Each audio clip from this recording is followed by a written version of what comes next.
Welcome back students. तो अब हम लास्ट में थे स्वामी दयानंद सरस्वती जी के बारे में कुछ बताए थे आपसे। तो उनके जीवन के बारे में उन्होंने पुस्तक खरीदी थी और बताया था कि उन्होंने किस तरह समाज में जागृति फैलाई थी और सच्चाई के प्रैक्टिकल लाइफ के बारे में। तो उसके बाद हम आगे बढ़ते हैं। तो माँ स्कूली पढ़ाई पर जोर देती, चिंतित रहती कि लड़का कक्षा की किताबें नहीं पढ़ता। चिंता रहती थी कि वो स्कूल की पढ़ाई क्यों नहीं करता, है ना। पुस्तकें तो बाहर की तो पढ़ता है लेकिन स्कूल का क्यों नहीं पढ़ता। उसमें क्या है ऐसा कि पास, अच्छा ये भी चिंता थी पास कैसे होगा। तो आज जो पहले भी होता था आज भी वैसे होता है कि स्कूल की पढ़ाई नहीं करता कैसे पास होगा। कई तरह के मन में सवाल आते हैं। तो उस तरह से इनकी भी माताजी की भी यही सवाल कि कैसे पास होगा, कैसे क्या करेगा, है ना। अब आगे क्या होता है जरा देखिएगा कि स्कूली पढ़ाई में इतना मन नहीं लगाने वाला कैसे इतना लेखक बन गया और क्यों इन्हें साहित्य की पुस्तकें इतने पसंद आती थी। कहीं खुद साधु बनकर फिर से भाग गया तो अब ये भी एक बात है कि हर किसी कितनों का ऐसा अनुभव हो चुका है कि साधु बन क्योंकि शांति से जीना हर कोई चाहता है कि मैं शांति से जीऊं, है ना। कई तरह क्योंकि कारण है कि अशांति से किसी को कुछ नहीं मिलता। वो अपना अस्तित्व खोने लगता है, न केवल अस्तित्व खोने लगता है अभी तो उनका जीवन नरक सा बन जाता है अगर वो टेंशन की जिंदगी जीते तो। और साधु सिचुएशन बनाता है, कोई दूसरा जोर जबरदस्ती नहीं करता है कि आपको साधु बनना ही पड़ेगा, नहीं वो सिचुएशन बनाता है ना। है कई ऐसे जिन्होंने टेंशन में आके, उसका बेस्ट एग्जांपल है बुद्ध, गौतम बुद्ध है ना। जिनको लगा कि हाँ इन सभी सुखों में कुछ भी नहीं है, इतना करने के बाद इन सभी सुखों में भी कोई सवाल के जवाब नहीं मिलते। हर कोई चाहता है कि मुझे वो सवाल के जवाब मिले जो मुझे अभी तक नहीं मिले, जो मुझे मन को शांति प्रदान करे। ऐसे मन तो ऐसे सवाल का जवाब पाने के लिए इंसान कई बार साधु भी बन जाता है। इवन स्टीव जॉब्स का भी अगर आप एग्जाम्पल देखें तो उन्हें वास्तविक ज्ञान पाने के लिए वो भारत आए थे और एक बार तो सन्यासी भी बन गए थे। यहाँ पर कुछ वर्षों तक उन्होंने इसका यहाँ पे तपस्या की और यहाँ पे कुछ ज्ञान भी प्राप्त की।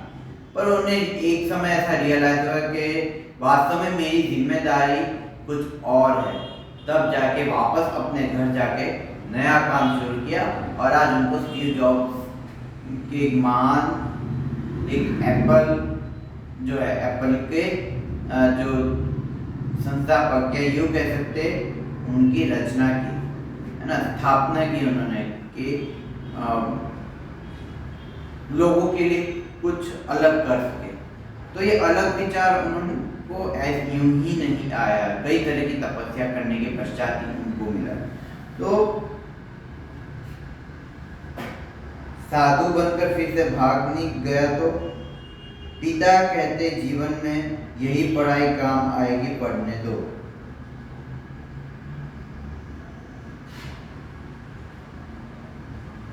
जीवन में यही पढ़ाई काम आएगी, पढ़ने दो। मैं स्कूल नहीं भेजा गया था, शुरू की पढ़ाई के लिए घर पर मास्टर रखे गए थे। स्कूल जाने की जरूरत नहीं, उन्होंने घर पे मास्टर को बुलाते थे। पिता नहीं चाहते कि नासमझ उम्र में मैं गलत संगति में पढ़कर गाली गलौज सीखूं, बुरे संस्कार ग्रहण करूं। ये उस समय भी होता था और आज के समय में भी होता है। आज के समय में बहुत ज्यादा होने लगा है। क्यों? स्कूल में गाली गलौज और अनाप शनाप भाषा बोलने की आदत पहले भी होती थी और आज भी होती है। इसलिए आज के टाइम पे ये नहीं देखते कि स्कूल में हमारे जो संतान है वो क्या सीख रहे हैं, हम क्या सीख रहे, वो भी नहीं देखते। बस स्कूल जाने का परिणाम ये है कि आज के समय में कितने लोग गलत भाषा का उपयोग करते हैं, गलत व्यवहार करते हैं और गलत मांगी करते हैं, गलत संगति में आते हैं और अनुचित व्यवहार भी करते हैं, है ना। इस तरह की माया जाल में फंस जाते हैं कि उसे बाहर निकलना बहुत अत्यंत मुश्किल होता है। और यह अनुभव मैं अपने जीवन में भी कर चुका हूँ, क्योंकि कई बार अनुभव कर चुका हूँ कि स्कूल में भी अधिकांश ऐसे बच्चे होते हैं कि जहाँ पे अनाप शनाप भाषा बोलने की आदत पड़ जाती है और उनकी संगति में कभी कभी हम भी ये सोचने लगते हैं कि हाँ ये अगर इससे अगर हम बड़े होते या इससे हम बोलने में एक्सपर्ट हो जाएंगे तो हम भी वही करने लगते हैं। लेकिन आगे चलकर पता चलता है कि वो कितना बड़ा विषैला विचार है, विषैला ये जो कहते हैं ये मतलब एक विषैले हैबिट है ना।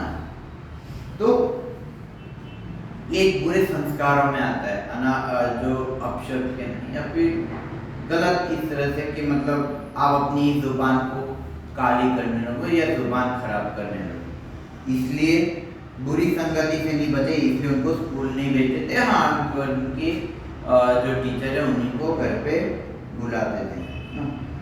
अतः स्कूल में मेरा नाम लिखाया गया जब मैं कक्षा 2 तक की पढ़ाई घर पर कर चुका था। कक्षा 2 तक की पढ़ाई घर पर कर दिया था, है ना।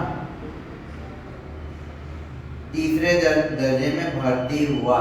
सेकेंड क्लास तक तो वो घर पे सीखा और वास्तव में देखो तो घर पे ही सीखो तो ज्यादा बेटर है। लेकिन आज के टाइम में घर पे सिखाने वाला कौन हो सकता है, क्योंकि ज्यादातर माता पिता जो आज के पहले तो जॉइंट फैमिली ज्यादा होती थी, आज के न्यूक्लियर फैमिली होने के कारण और कई बार के माता पिता घर पे जॉब पे होते, दोनों काम करती होते, तो बच्चे अकेले रह जाते हैं, है ना। तो क्या इसलिए उनको स्कूल भेज दिया जाता है, तो घर पे पढ़ाने वाला कोई आता नहीं या फिर ऐसे उनके लिए भी कोई व्यवस्था करना मुश्किल हो जाता है ना। 10 स्कूल में मेरा नाम लिखा है, तीसरे दर्जे में भर्ती हुआ। उस दिन शाम को पिता उंगली पकड़कर मुझे घुमाने ले गए थे। लोकनाथ की एक दुकान से ताज़ा अनार का शरबत मिट्टी के कुल्हड़ में पिलाया और सर पर हाथ रखकर बोला, वायदा करो कि पाठ्यक्रम की किताबें भी इतनी ही ध्यान से पढ़ोगे, माँ की चिंता मिटाओगे, है ना। अकेले में बात करके कहा, क्योंकि उनको भी पता है कि वो अपने इसे प्रेम कहते हैं, इसे जो कहते हैं ना, इसे भावनात्मक प्रेम कहते हैं या इसे आध्यात्मिक प्रेम, कि जिसमें सबके बारे में बराबर में विचार करे, सबके बारे में अच्छा सोचे, केवल एक पर ही निर्भर नहीं रहे कि वो बड़े हैं तो उन्हीं के बारे में सोचो, छोटे हैं तो उनको उतनी इम्पोर्टेंस नहीं दो, नहीं, यहाँ पे सबके बारे में सोचा है ना। इसे कहते हैं वास्तविक पारिवारिक प्रेम, और ये इन्होंने बताया। और इससे अकेले में बात कर ही पता चला है कि क्यों उनकी माँ उनकी चिंता करती है उनके। और स्वाभाविक भी है कि पाठ्य पुस्तक की भी उतनी इम्पोर्टेंस है जितनी आप रेगुलर पढ़ाई में करते हैं ना। तो ये समझाकर उन्होंने अपने बेटे का, अच्छा इसे हम टाइम वैल्यू कह सकते हैं, वैल्यूएबल टाइम, है ना, जो अक्सर पिता अपने बच्चों के साथ देते हैं, है ना। इसलिए ये जो दिन है, ये जो सीखने का समय है, ये काफी इम्पोर्टेंट होता है हर एक के लिए, बच्चों के लिए तो खास करके। इसलिए अलग से एक अच्छे से माहौल में एक अच्छे से समय देखकर अपने बेटे को समझाने बाहर ले गया और ये कहा कि ये बाकी पुस्तकों की तरह इस पुस्तक का भी उतनी ही वैल्यू और उतने सम्मान से इसका अध्ययन करो। तो क्या है, जिससे माँ की जो आशा है, पर वो आशा मतलब वो व्यर्थ नहीं था, उसकी भी अपनी वैल्यू है। तो इसलिए उन्होंने अपने बेटे को समझाए कि एटलीस्ट उनकी चिंता थोड़ी कम हो, इसलिए उसकी भी उतनी वैल्यू करें। तो उनका आशीर्वाद था, या मेरा जीतोड़ परिश्रम की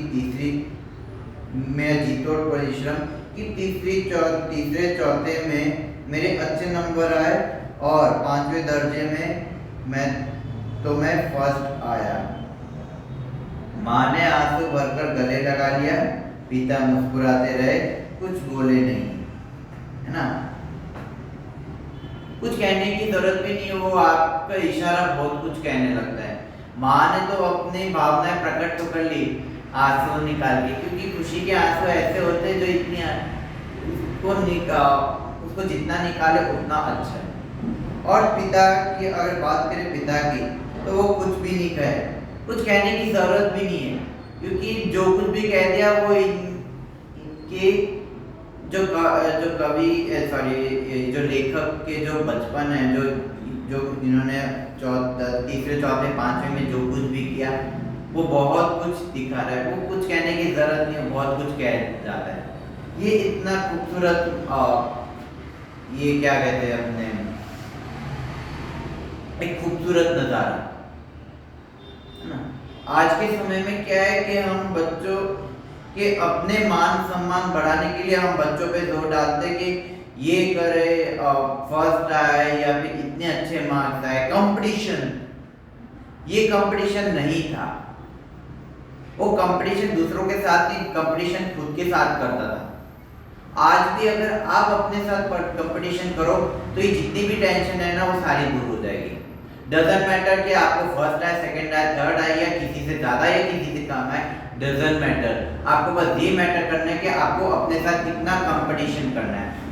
इन्होंने भी जब पढ़ाई की तो इन्होंने अपने साथ उनके पास कितनी क्षमता थी समझने की, कितनी क्षमता थी पढ़ने की, कितनी क्षमता थी अध्ययन करने की, तो उसी के आधार पे इन्होंने अभ्यास किया और अभ्यास का ये परिणाम आता रहा।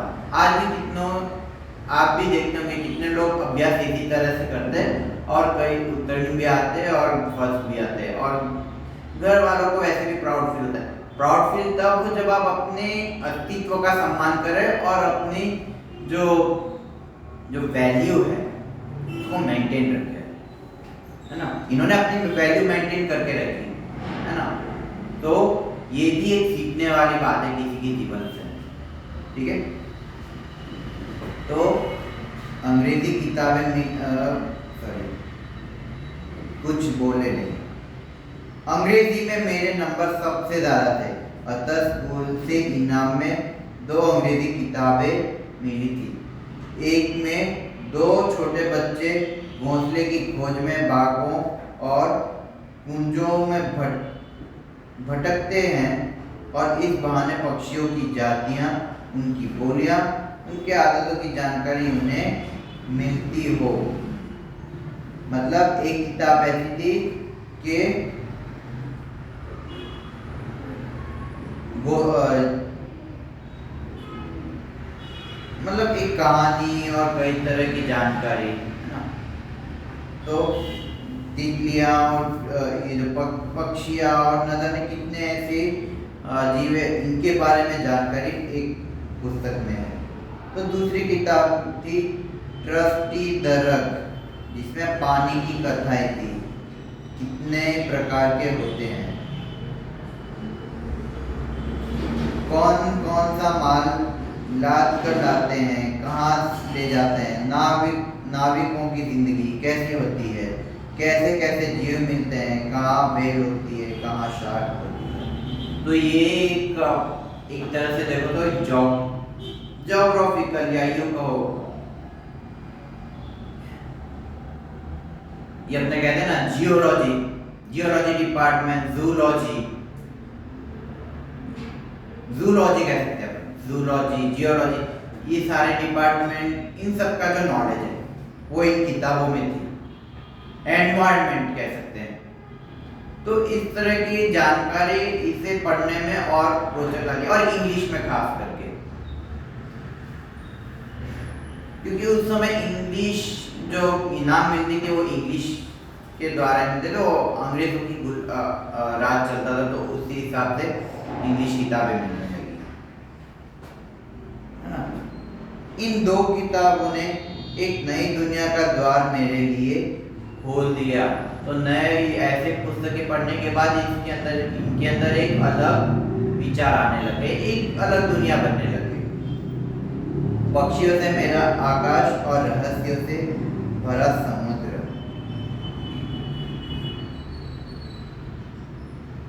पक्षियों से मेरा आकाश और रहस्यों से भरा समुद्र ना।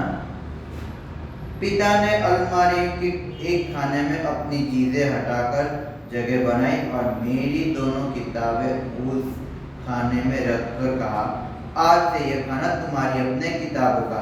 तो उन्होंने अब एक जगह दिए किताबों के लिए, एक अलग से अलमारी में एक जगह, एक पार्ट जो है वो किताबों का। उन्होंने बड़े प्रेम से और बड़े सम्मान से कहा, कि स्नेह से कहा कि अब ये जो जगह है ये तुम्हारे पुस्तकों की है। क्यों? अब धीरे धीरे वो भी पुस्तकें आ जाएंगी, है ना। तो पुस्तकें निकालना आसान रहे, एक तरह से लाइब्रेरी जैसे समझ लो, एक छोटी सी लाइब्रेरी। तो पिता ने अलमारी के खाने में अपनी चीजें हटाकर जगह बनाई और मैं दोनों किताबें उस खाने में रखकर कहा, आज से ये खाना तुम्हारी अपनी किताबों का, ये तुम्हारी लाइब्रेरी है। यहाँ से आरंभ हुई उस बच्चे की लाइब्रेरी। आप पूछ सकते हैं कि किताबें पढ़ने के का शौक तो ठीक, किताबें इकट्ठी करने की सनक क्यों सवार हुई? इसका कारण भी बचपन का एक अनुभव है ना।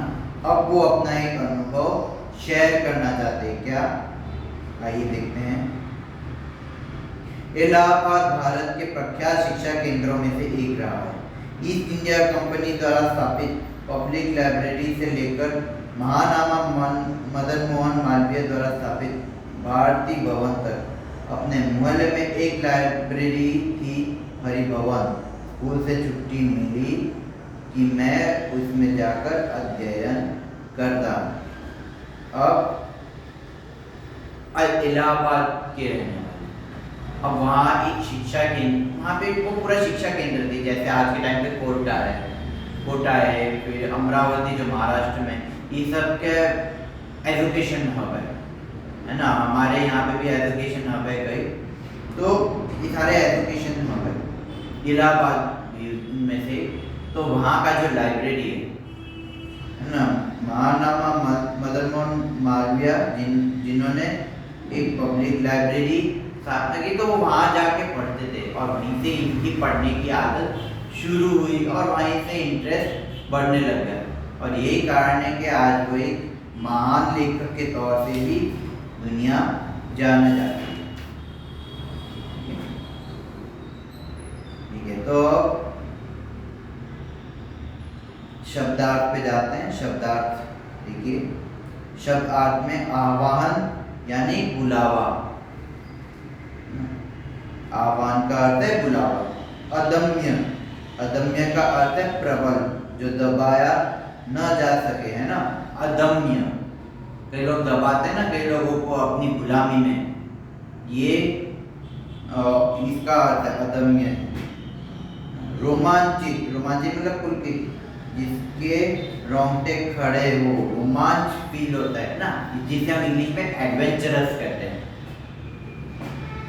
और एडवेंचरस का मतलब सिर्फ ट्रैकिंग या कुछ फिजिकल से रिलेटेड रोमांचिक ही नहीं, आपको सुनने में भी समझने में भी कहानियाँ रोमांचिक होती है, कि मतलब सस्पेंस, थ्रिलर, इस तरह की, जो आपको सुनकर आप कई बार आश्चर्य हो जाता है, या आपको ऐसी चीजें लगती है जो काफी अलग लगता है ना, सोचने पर मजबूर हो जाता है कि हाँ ये क्या है ना, ये क्या है, कैसे है, किस तरह से, तो वो है रोमांचित। अगला है टॉल्स्टॉय। टॉल्स्टॉय लियो टॉल्स्टॉय, जो रूसी कलाकार का नाम।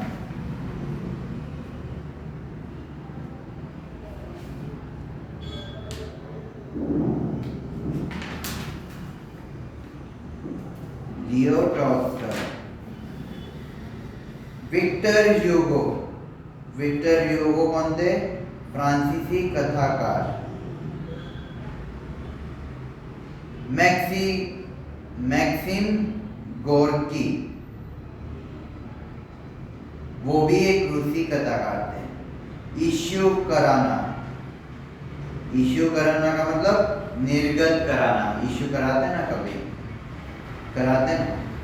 कोशिश यानी प्रयत्न, उन्होंने कोशिश की मतलब प्रयत्न किए। रोचक मतलब रुचि अनुसार। जीवनी यानी जीवन चरित्र। खंडन यानी विभाजन, है ना, विभाजन किया, खंडन किया मतलब अलग किया।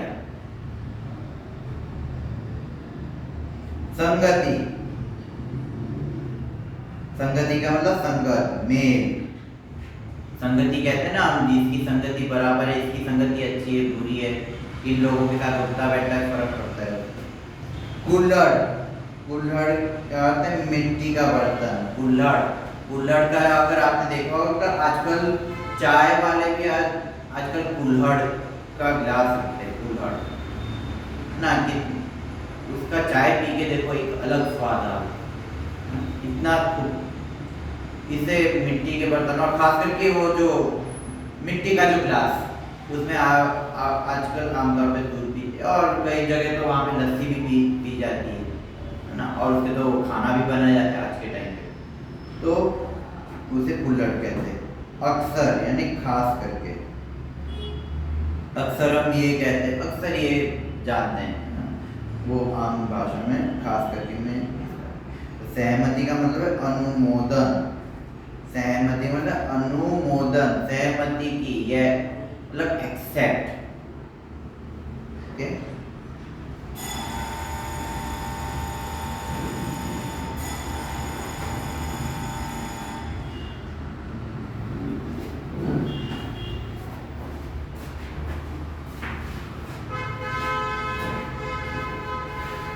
अब हम फिल इन द ब्लैंक्स करते हैं।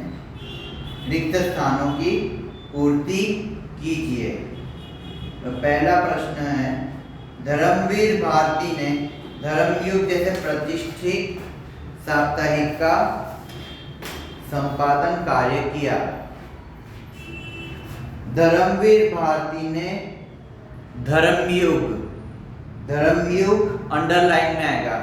धर्मवीर भारती ने धर्मयुग जैसे प्रतिष्ठित साप्ताहिक का संपादन कार्य किया।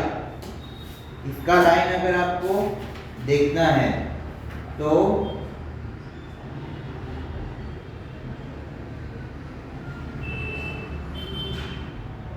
इंट्रोडक्शन में देख सकते हैं, 113 पेज नंबर पे इंट्रोडक्शन में जो सेकंड लाइन है 1950 से 1980 तक, तो उसमें अगर देखें, धर्मवीर भारती ने धर्मयुग जैसे प्रतिष्ठित साप्ताहिक का संपादन कार्य किया, उसमें धर्मयुग अंडरलाइन में आएगा। सेकंड, भारती जी के पिता ने गांधी जी के आह्वान पर सरकारी नौकरी छोड़ दी। भारती जी के पिता ने गांधी जी के आह्वान पर, गांधी जी अंडरलाइन कीजिए, गांधी जी के आह्वान पर सरकारी नौकरी छोड़ दी। तीसरे नंबर, मां ने पिक्चर देखने के लिए दिए हुए 2 रुपए में से उन्होंने देवदास नाम की पुस्तक खरीदी। मां ने पिक्चर देखने के लिए दिए हुए 2 रुपए में से उन्होंने देवदास नाम की पुस्तक खरीदी। देवदास अंडरलाइन में आएगा।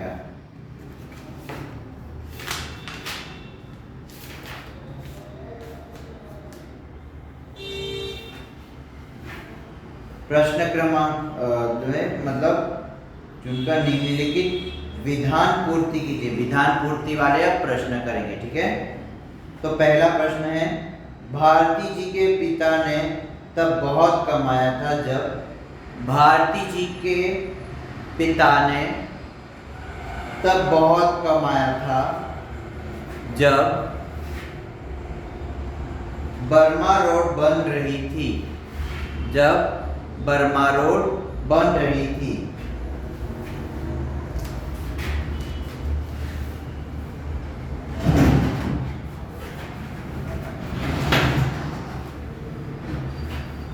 सेकंड,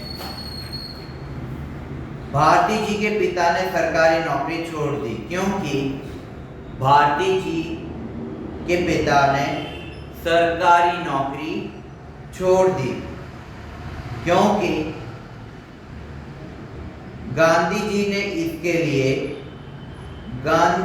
इसके लिए आह्वान किया था। आह्वान ऊपर दिया हुआ है क्वेश्चन नंबर 3 में, ऊपर दूसरे नंबर पे क्वेश्चन नंबर 1 के सब क्वेश्चन नंबर 2 में आह्वान शब्द दिया है।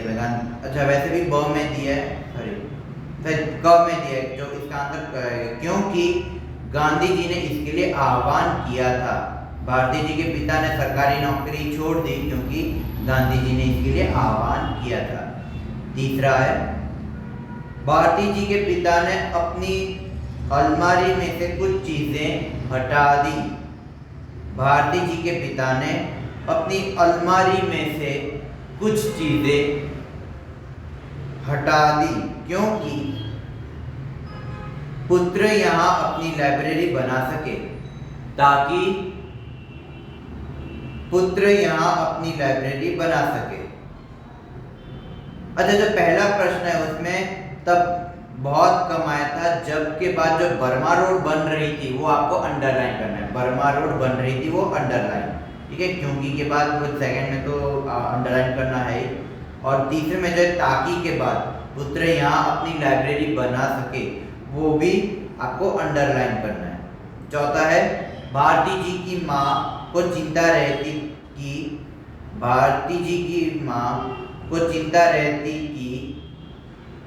अब अंडरलाइन में लिखिए, लड़का कहीं साधु बनकर भाग न जाए, कि लड़का कहीं साधु बनकर भाग न जाए।